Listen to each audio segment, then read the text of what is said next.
का हार्दिक अभिनंदन है और ईश्वर आप सबका मंगल करे।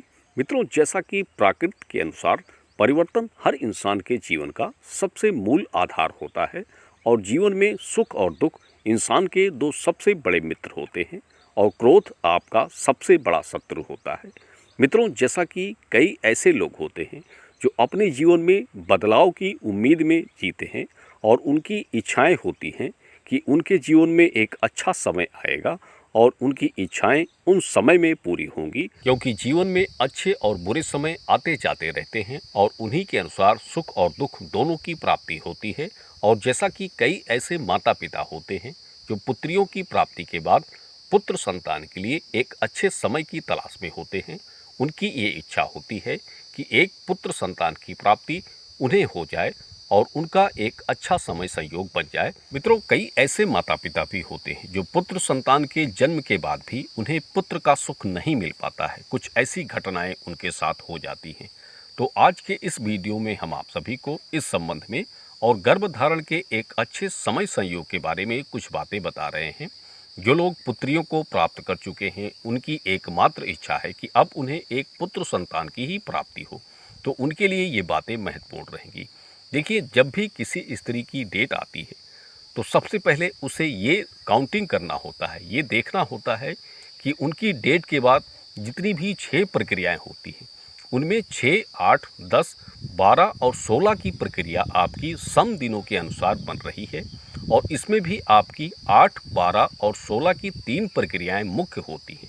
ये तीनों प्रक्रियाएं जिस माह की डेट के बाद आपकी सम पड़ रही हो, यानी अच्छे संयोग समय के अनुसार बन रही है, तब आप उस महीने में गर्भ धारण कर सकते हैं पुत्र के लिए। मित्रों, कई लोग ऐसे भी होते हैं जो डेट आने के बाद गर्भ धारण में चौथे या 5वें दिन की प्रक्रिया का इस्तेमाल कर लेते हैं और वो ये भी नहीं देखते कि उस दिन कौन सा दिन है, पूर्णमासी है, अमावस्या है, शनिवार या फिर कोई ऐसे व्रत उपवास के दिन हैं जिनमें गर्भ धारण नहीं करना चाहिए। देखिए, पुत्र के लिए सबसे जरूरी है कि आपको इन बातों का ध्यान रखना चाहिए। डेट के बाद 5वें, 7वें, 9वें, 11वें, 13वें दिन की प्रक्रिया से बिल्कुल भी आपको परहेज रखना चाहिए। इन दिनों का इस्तेमाल अगर आप करते हैं तब आपको फिर से पुत्री संतान के योग बन सकते हैं।